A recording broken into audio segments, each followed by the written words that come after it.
Hey, you guys, and welcome to the 78th edition of the Take One podcast.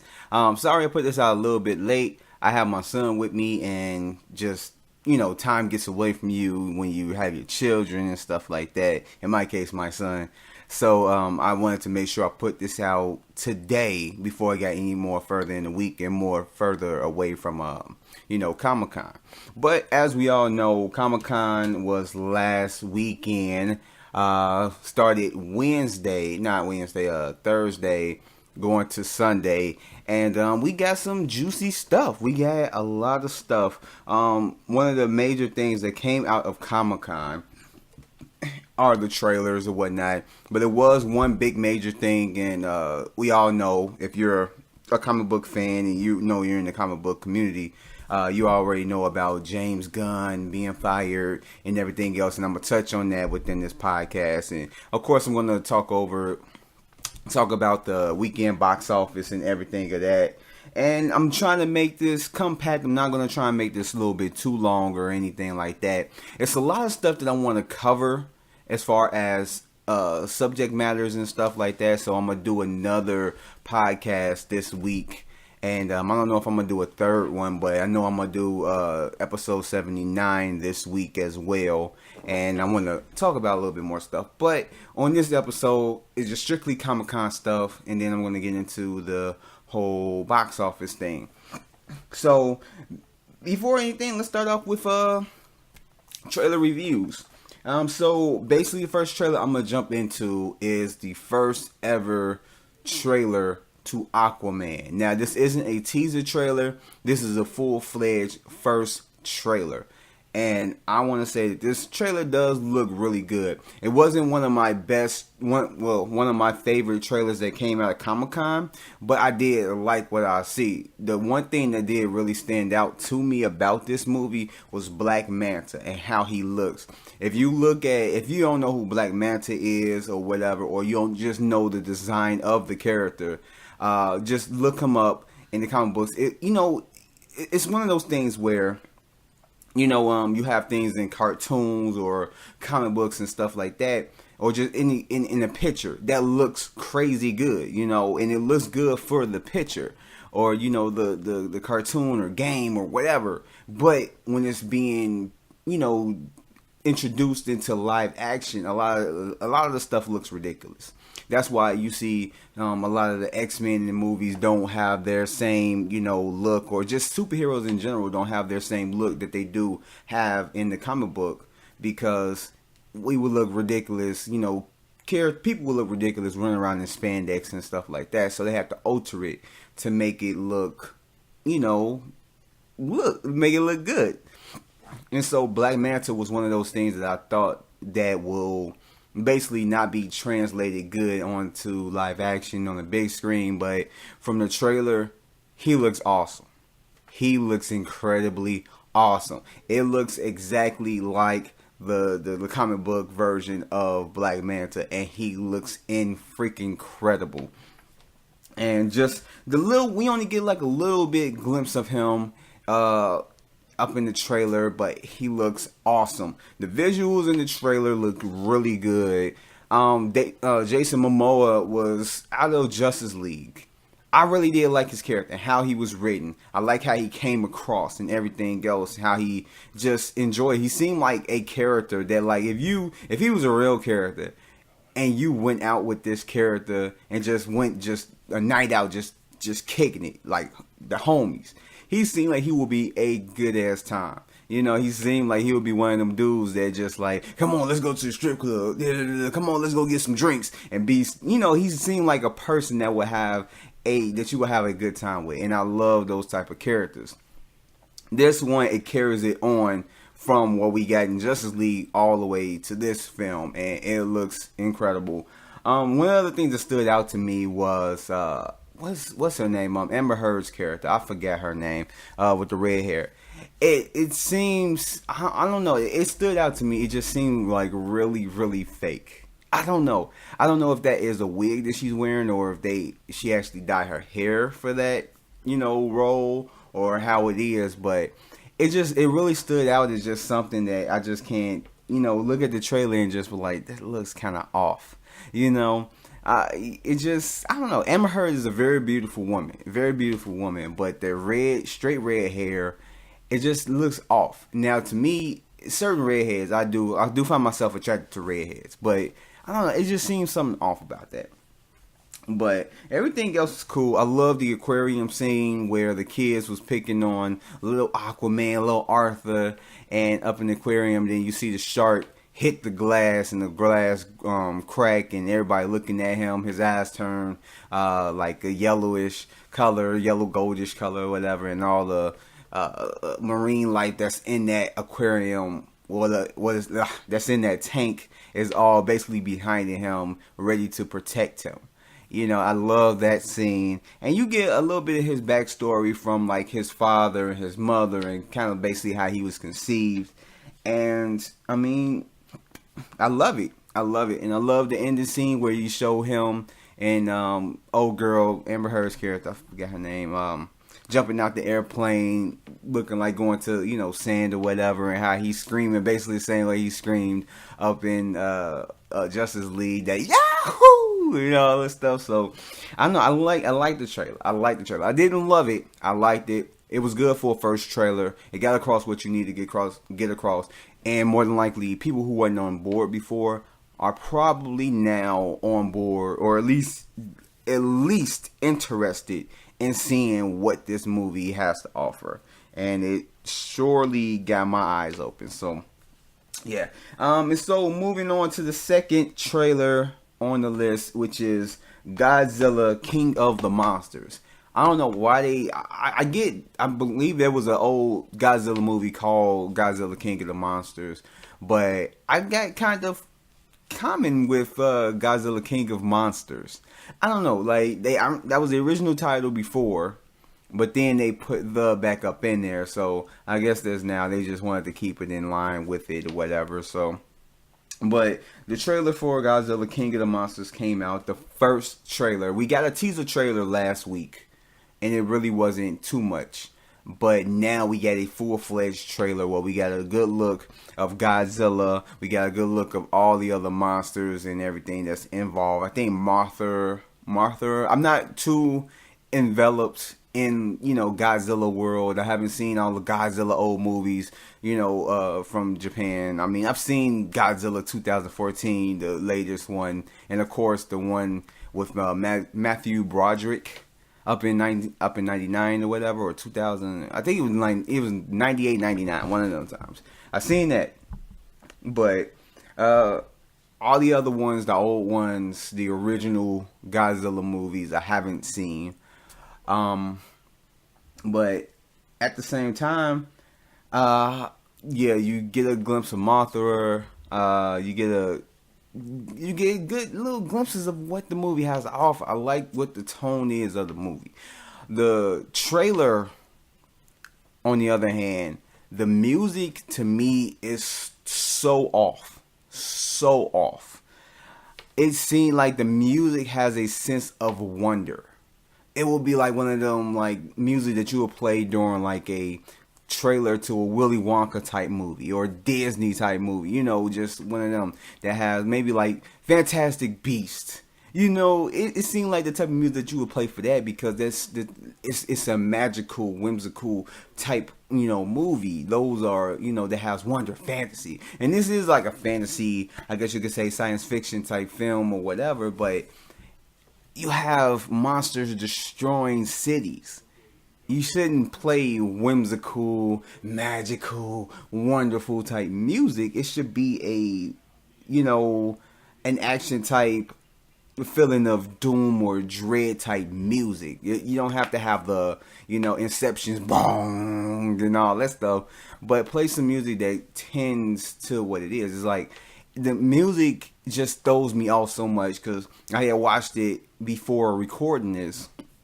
And I couldn't even watch the trailer fully with the music on. I had to literally mute it so I can look at everything else, because the visuals are all good. Godzilla looks great. And that was one of my compliments with the first film. Even though I really didn't like the first film, Godzilla looked great. The CG and visual effects looked awesome.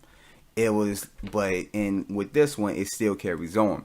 Everything else about this trailer looks awesome. It's just the music is just throwing me off. And that was one of the big major things about it that I really didn't find myself loving. But what else? Yeah, I think that's about it. That was about it. I really don't have too much to say about it, but I really did like the look of it, and it really did put me on board.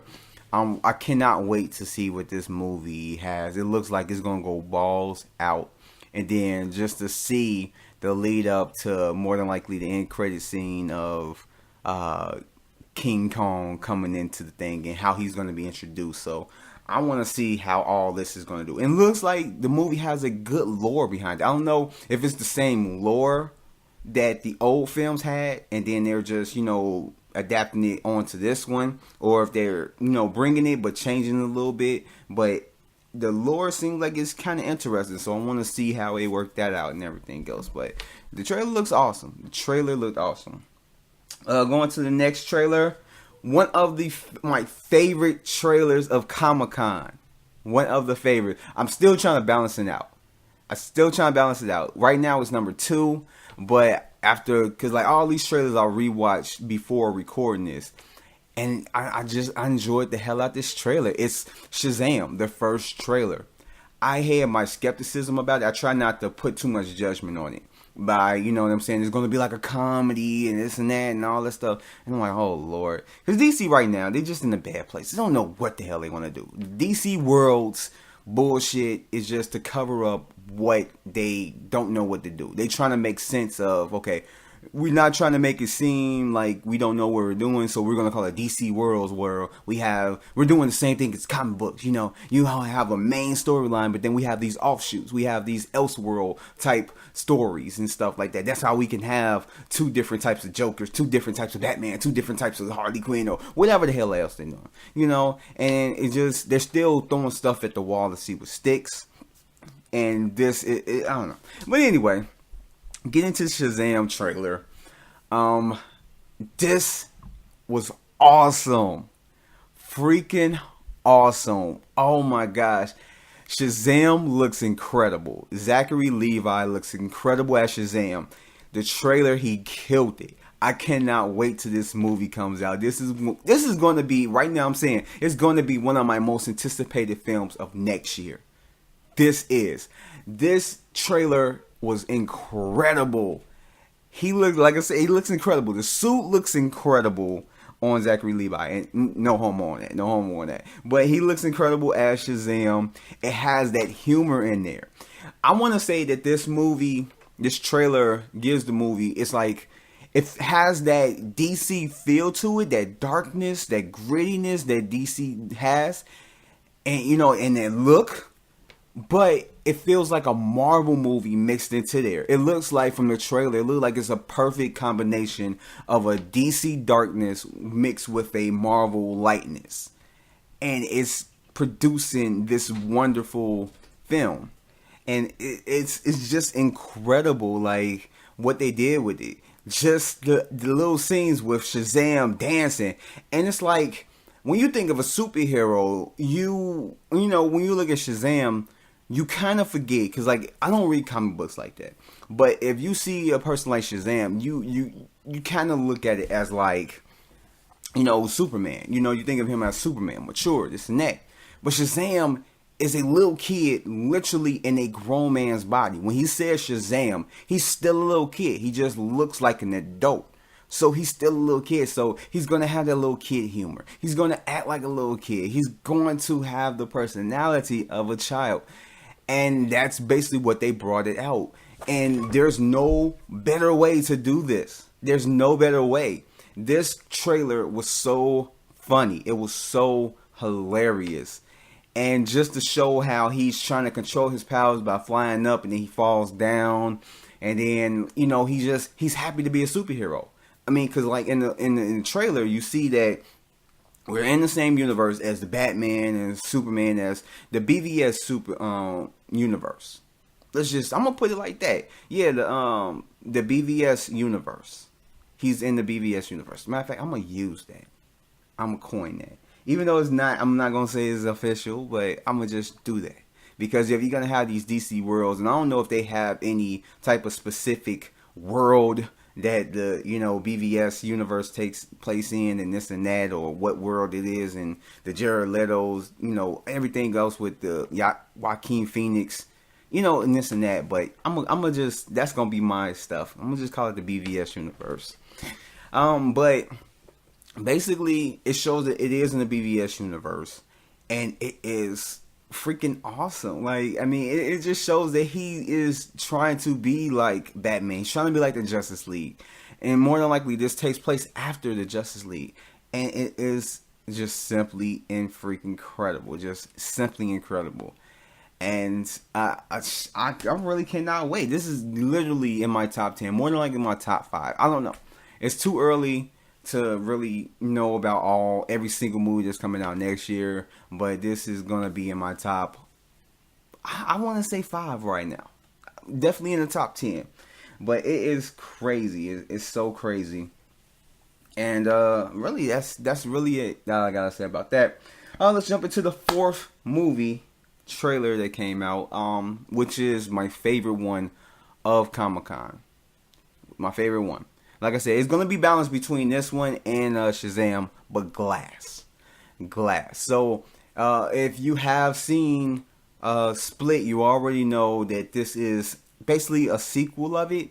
And that if you've seen Unbreakable, it's also a sequel of Unbreakable. Because all the main characters in those movies are coming back. You got Anya Taylor-Joy's character as Cassie. She's back up in here. James McAvoy as the Horde. As the Horde, he's coming back. Samuel Jackson as Mr. Glass is there, and Bruce Willis's character, I forget his name, David Dunn, I think it is. He's back at playing. All of them are reprising their roles, and it looks incredible. I don't know if it's not gonna go balls out. Hopefully, it's not gonna be like.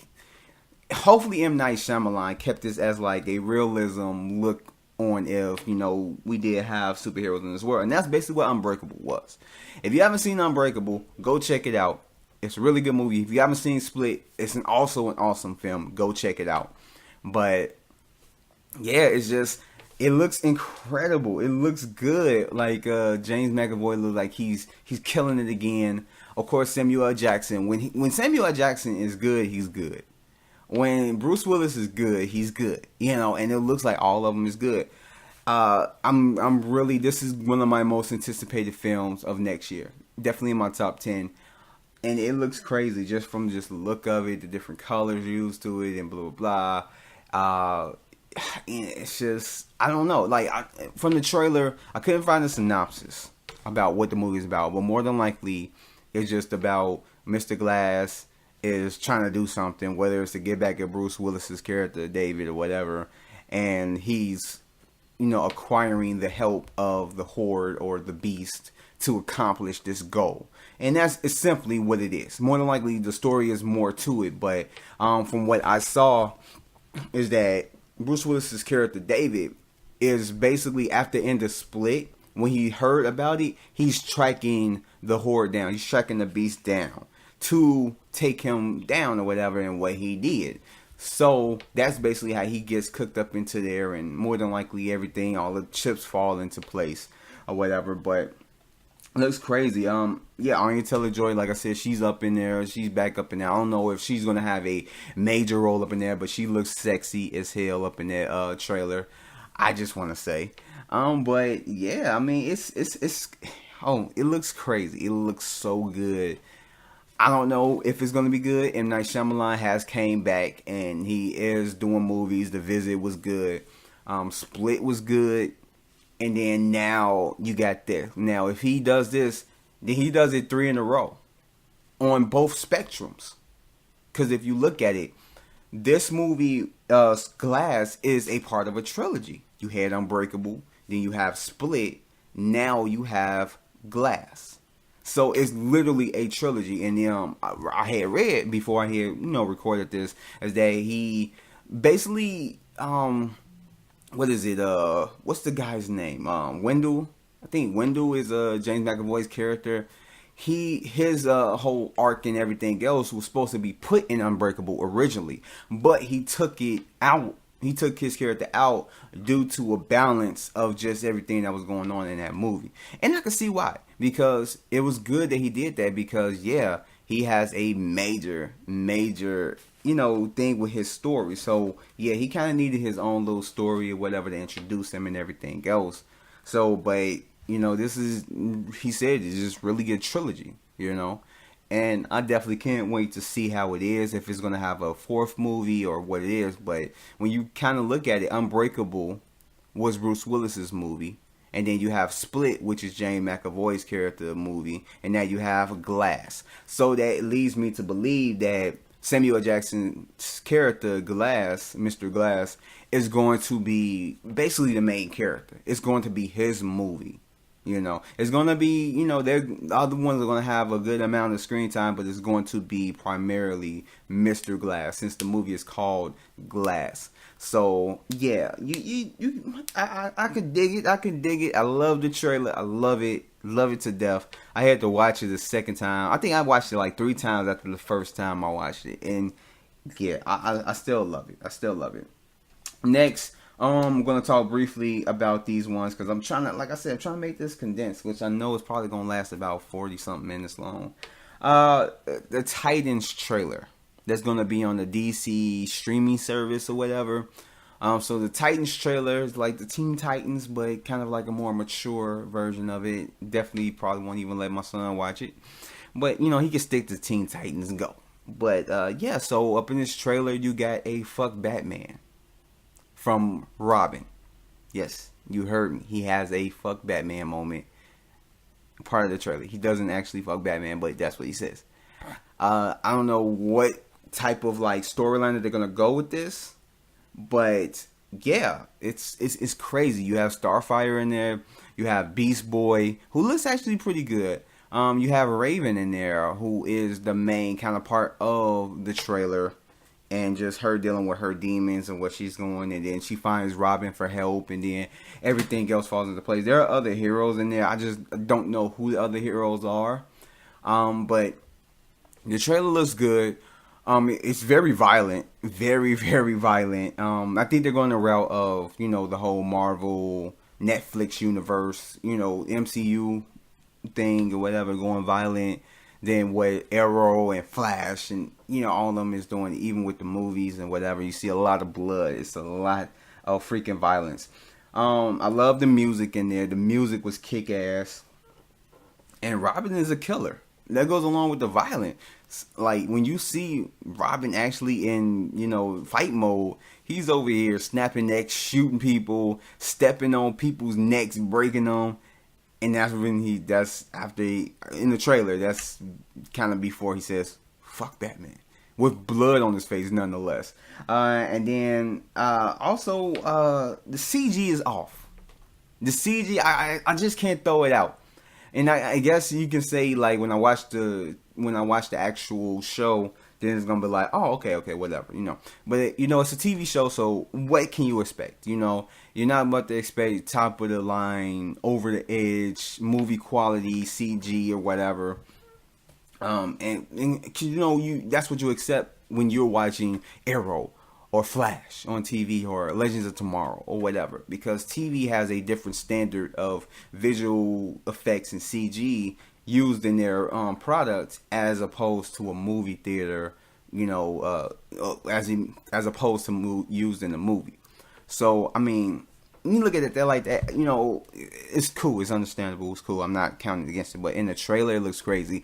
Especially at the end when Raven's looking at the camera, looking at us inside of our souls, and she screams and the glass break. That literally looks like digital effects that you would see on like freaking YouTube, somebody doing like a little short film or something like that, doing on YouTube.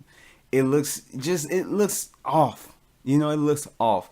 Hopefully it looks better or comes off better in the actual show.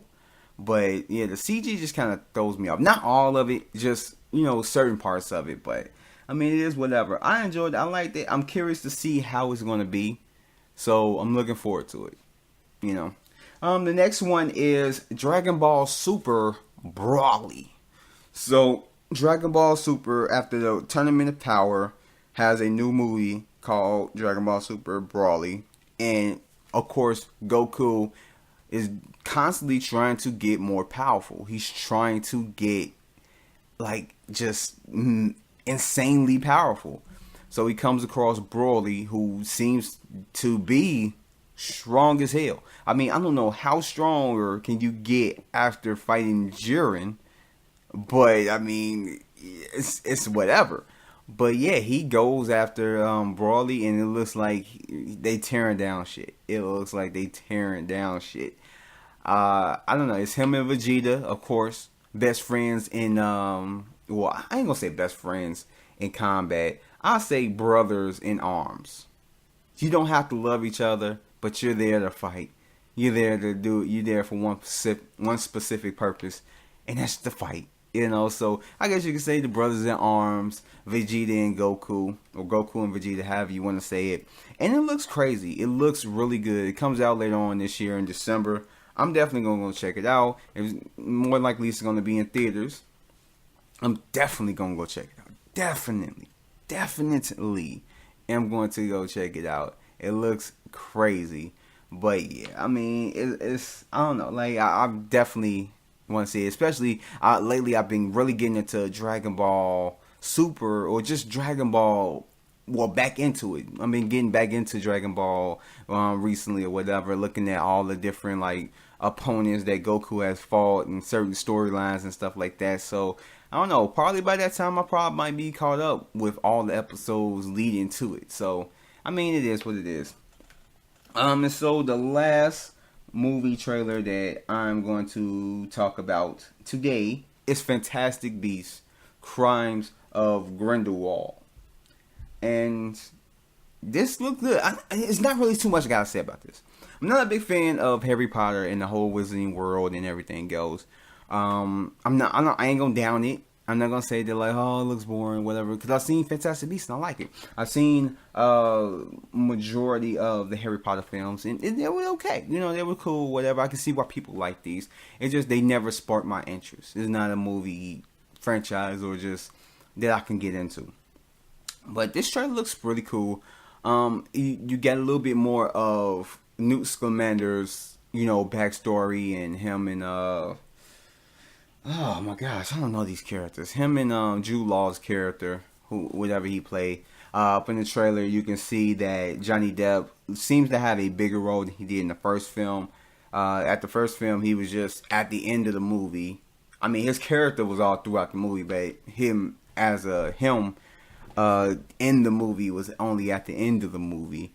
But yeah, he looks good. Like just in all the makeup and everything else, he looks creepy as hell. And I mean, it's a movie that I'm gonna check out. It's not. The trailer was okay. It was good. I liked it. It wasn't anything spectacular, I want to say. I'm just not a big fan, huge fan of it. I'm gonna check it out, but I'm just not a huge fan. It's not one of those movies where I'm dying to go see the next Harry Potter movie and blah blah blah. It's okay. It's okay. So that gone ahead and that wraps up trailer reviews for the trailers that came out of San Diego Comic-Con 2018. So let's go ahead and jump right into movie news. So movie news. This past weekend, I think it was Friday, we learned that James Gunn was fired from just Guardians of the Galaxy Volume 3 and just fired from Disney all in itself. And so, me seeing this headline, I'm like, what the hell? So, a lot of you probably heard that, like, it was over tweets that he wrote over 10 something years ago or whatever that resurfaced. And that was the reason why. And a lot of the tweets were tweets about molestation and, you know, just child abuse and stuff like that. But it wasn't that he did it. He was basically making jokes about it, you know. This is kind of like a real sensitive subject because it's caused a big uproar, you know, with fans and, you know, celebrities alike and just everybody in like the movie world. And it's a big sensitive subject. It's a big sensitive subject. One of the things that I, see was that the fans got a petition and got a whole bunch of people signed it to get, James Gunn reinstated or rehired back on to, Guardians of the Galaxy Volume 3 because, everything other than these tweets, he's done nothing really wrong. It's not like it surfaced that he has had sex with boys or, this and that and, did this in the past. It was just jokes he was made about it. And so fans are understandable. They want him to come back on and, this and that along with the position. And then you got celebrities on James Gunn's behalf who's then came out and said they don't understand, that, he's a good guy and he should be punished for, his crimes of the past. Not his crimes of the past, but things that he did in the past and all that stuff. And it's like, it's just colleagues of his alike, certain directors, people that were close to him, the people, the cast of Guardians of the Galaxy, Chris Pratt, Zoe Saldana or whatever, and Dave Bautista came out. And I'm just reading all their tweets. And I'm not about to go against it. The thing that I have about it is that I'm seeing it from both sides. Okay, so you have a guy who didn't do anything. He's not, what's his name? From All the Money in the World and Baby Driver. Gosh, it's right there on the tip of my tongue. Oh my God, it's gonna come to it. But he's not a Weinstein. He's not a person that actually did stuff or had stuff against him. He just made some jokes. When you are, I don't know, at this time, was he a really big public figure? I want to guess yeah, but put it like this. No matter if you're a public figure or if you're just an average, ordinary Joe Schmo or Jane Doe or whoever, when it comes to stuff like child abuse, molestation, and stuff like that, rape, a lot of times certain jokes can go too far. Certain things need to be handled in a certain particular situation. When you talk about child abuse and molestation, that's not something to joke about. It really isn't. Certain people can get away with it, and I guess there's a lot of times it's how you go about doing it. But there's a certain way that you handle it. Certain things that you don't talk about. Like me being who I am. I'm not a public person. I'm not a big person that, a lot of people know about. I don't have 1,000 million something subscribers and, this and that and, or just followers or whatever.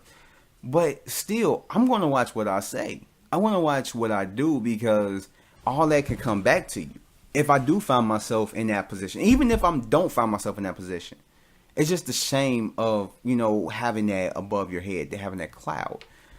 But even just as a person, to look at stuff like that, it's like you basically have to handle it a certain situation.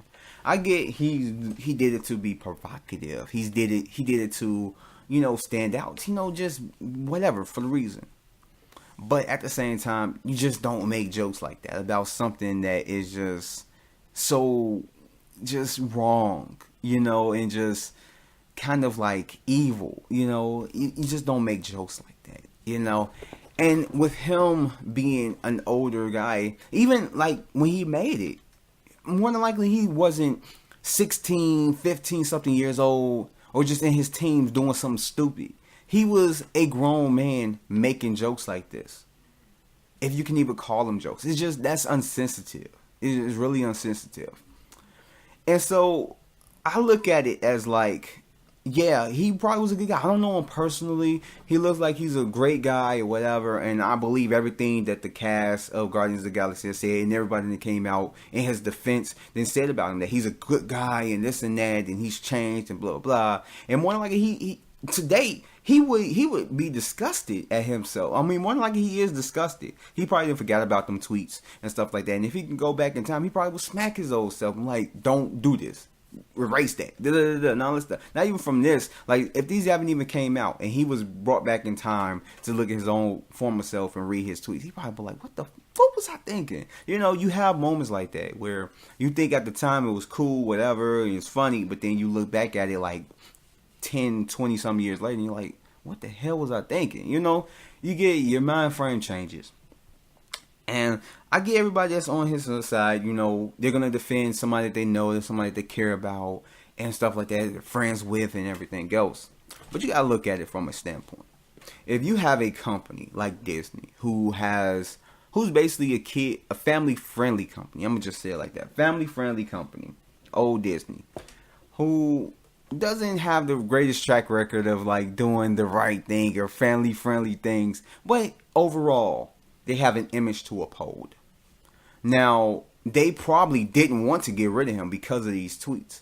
But a lot of things is something that you can't ignore. You know? It's like, that's why certain film companies and, you know, they react to certain people when certain things come out about a certain person. If you're just get accused of raping 5 women, then the company is going to have to react on it, either to keep you on board for you to do what you're going to do, or to get rid of you.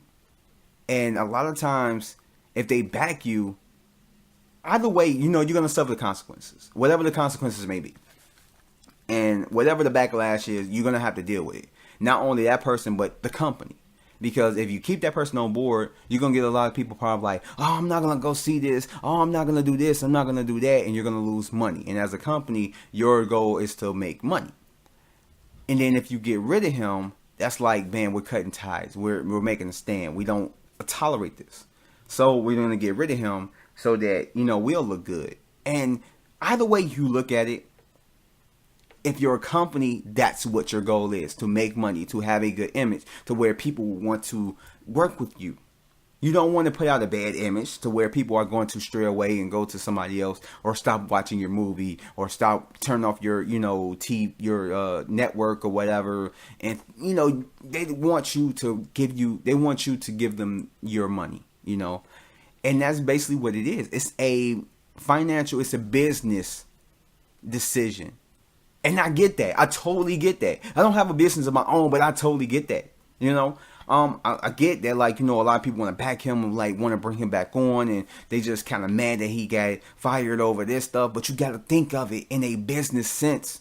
You have a multi-billion-dollar, you have a multi-billion-dollar company who is trying to make a deal right now with Fox, buying out Fox to make their company bigger, who is spending like almost close to $100 million to buy property from someone else. And, you know, and right now is a very sensitive time for Disney and what they're doing. And it's like, having someone on board that makes jokes about that stuff is going to look bad upon that company, especially if they keep him.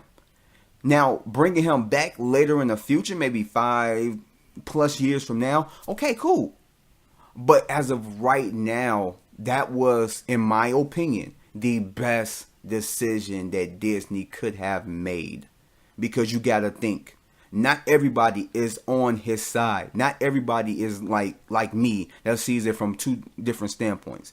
Not everybody is going to be, you know, just looking at it as like, oh, keep him on, we don't care about that. A lot of people won't be like, that was insensitive. Either they've been through what the stuff he was making jokes about, or they know somebody, you know, whether it's their own child or a family member or a family member friend. It's something that's real sensitive. So you got to think about those people. And it's a lot of people that have gone through that. It's not just like a handful of people. It's a lot of people that have gone through that stuff. So they're going to look at that as like, this is something that you don't make jokes about. I don't like James Gunn because he made jokes about this. I don't care if it was 10 something years ago. You know, it's a very sensitive subject. So I get it. And I agree with them. If I was in the position of Disney, of making that decision, whether to keep James Gunn or not, I would have fired him. I really would have. Because your best interest is in the company. is in the business that you're running. And if somebody is a part of that business that's making your business, maybe tainting it a little bit, you need to get rid of that. You know, I'm not saying that James Gunn is a bad guy. I'm not saying that. But as a company, you have to look for self. I mean, that might be a bad thing in other people's eyes because a lot of companies F other people over for certain things just for the love of money. But whatever, it's a company. You got to think about it. Put yourself in their shoes. Now, whether or not they knew about the tweets and just discarded it because it was so long ago and now saying that they didn't know about it, whatever the case is, they have to cut ties. They really do. They have to cut ties. You know, even if it was like for 5+ years or whatever, maybe 5 years is too soon. Maybe 7 years. 7 years, you know. But that was the best decision. That was a good decision. That's what they needed to do. Now, James Gunn is more likely he's going to be able to find jobs with someone else. Maybe he goes to DC, you know. Maybe he goes to another film company. Maybe he doesn't even work on superhero movies. Maybe he does something else, you know. Something smaller out of his own money to kind of rebuild his image, you know, and get away from this, you know, and show people that he's changed, that he's not the same, even though he probably already did, and people will say that he's already showed that he's changed or whatever. But with this new information being brought out, he still needs changing to do, you know. That's all of what it is. But yeah, I totally agree. I really agree with Disney's decision to get rid of him, because like I said, if it was up to me, I would have did the same thing. You know, you're in a merger, well, not merger, but you're about to buy assets from Fox, and you're trying to grow, you're trying to become bigger. You don't need anything bringing you down, no matter how small it is. Certain small things can lead to something bigger. If they would have kept them on, a lot of people that love the Guardians of the Galaxy movies and stuff probably like, you know what, I'm not going to go see it. I'm really not going to go see it. Anything that James Gunn is attached to, I'm not going to go see it. That's probably like a lot of people. But, I mean, regardless of the fact of people, like, oh, he did great with the other Guardians movies, we want him to do part 3. You can get another director that more than likely is going to make it the best Guardians of the Galaxy movie ever. Like, literally, you could probably pull Joe Schmo out of the garbage can, or Oscar the Grouch out the garbage can, to direct Guardians of the Galaxy Volume 3. And it ends up being the best Guardians of the Galaxy movie out. That make people forget about James Gunn. You know, so it's, you know, it's like, it's not a major loss. It's not a major loss. You know, it really isn't. Not at all. But yeah, I mean, that's basically where I stand. I know I talked for this a little bit of length, but this is kind of like a sensitive subject. But I do agree with it. I mean, where it goes from here is whatever, but I don't think Disney's going to bring him back on. I don't think they should. I really don't. Because, like I said, it's a whole image thing. And right now is not the best time. It really isn't. So, that's it for movie news. Let's go ahead and jump right into the box office segment. And yeah, this is going to get on a little bit lighter note, a little bit of a lighter note. I can't talk right now. So let's first start off with my with last week's predictions that I had. So last week's prediction, I was close. I said The Equalizer 2 was going to be at number 1.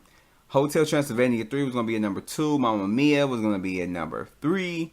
And then you had Ant-Man and the Wasp number 4 and Skyscraper at number 5.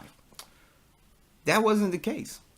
Well, I mean, I say a little bit off. So we have at number 1 coming in is Equalizer 2 over the weekend doing 36 million domestically, 39.7 million, and worldwide 42.8 million. Mamma Mia came in at number 2. Well, Mamma Mia, Here We Go Again, came in at number 2. And it did 34 million over the weekend, 39.8 over the week, well, domestically, and worldwide 89 million. That's crazy. Almost 100 million worldwide.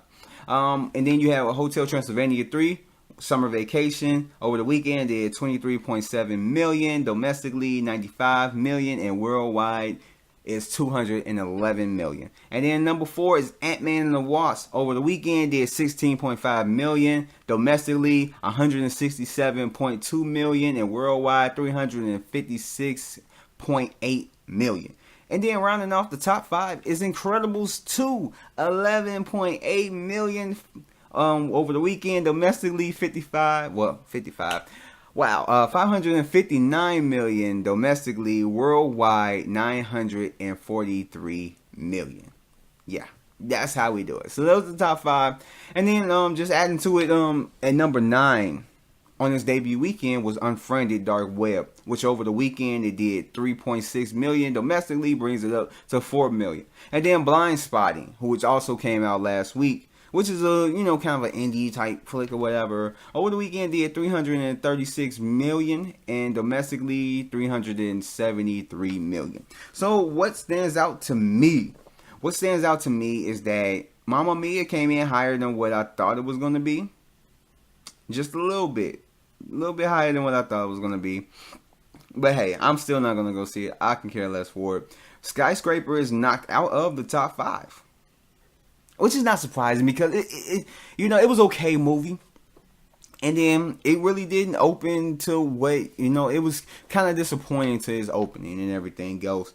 So, but I was just surprised to see that Incredibles actually did better than it. More than likely it was just due to people not really wanting to see Skyscraper, and then, it made lesser money than what Incredibles did. So Incredibles is back in the top 5, or, stays in the top 5. And basically, bye-bye to Skyscraper out the top 5. So, I mean, those are the things that really stood out to me. Unfriended, I did predict that it wasn't even going to be up in the top 5, only because I didn't really see too much advertisement for it. I saw it some on like YouTube, but it wasn't big advertisement for this movie. And I don't know if any people really knew that it was coming out, because I was surprised. I didn't even know it was coming out until like some weeks ago. So it's like they didn't really do a good job on marketing. So I mean, I doubt if like a lot of people knew that this movie was even coming out. It's probably people went to the show to go see what movie just came out, going to see Equalizer 2 or Mamma Mia, and ended up seeing like Unfriended Dark Web. Like what the hell? You have them times where like a movie that came out and you're like, oh, I didn't even know that it was coming out. Like what? Unfriended? They got part 2 of that? So it was like, I don't think a lot of people knew about it. And Blind Spotting is one of those films where it was low budget. It was one of those creative artsy fartsy type films. I haven't seen any of these films except for Equalizer 2, but when it come down to it, I mean, it really wasn't no surprises to this. I just was shocked that Mamma Mia did more than what I had thought it was going to do. And that, Skyscraper is out of the top 5, So, I mean, I guess it's not that, whatever. But, okay. So, let's go ahead and jump into the movies that are coming out this week. So, coming out this week, we have 2 big major films that are coming out. And those films are Mission Impossible Fallout, which looks incredibly good. And then you have Teen Titans Go to the Movies, which looks awesome. Both films I'm definitely going to go see. Mission Impossible, I definitely want to go see it. I've been mesmerized by the trailers, especially the song that's playing it. Can't fight the fiction. It's so easy. I love it. I don't know. Look it up.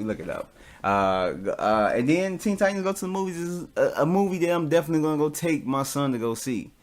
He loves Teen Titans Go, as I mentioned earlier in the podcast. He loves it. So I'm definitely going to go take him to go see that. I know he's going to be sitting there laughing and stuff like that. So seeing him happy, I'm okay.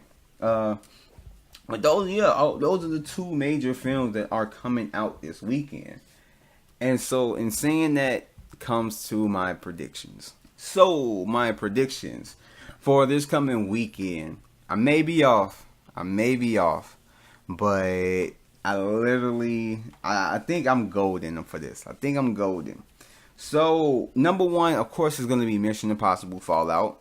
Number 2 is going to be Teen Titans Go to the Movies. I think it has a big enough following, especially amongst kids, to where they will want their parents to take them to go see this movie.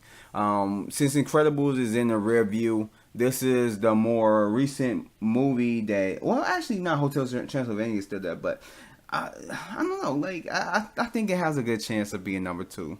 It has a good enough following, especially, not even just with kids, but just with older, people. I know a few older people that's, like, close to my age, and I'm 30. People that's close to my age that love it. Probably is my age and older.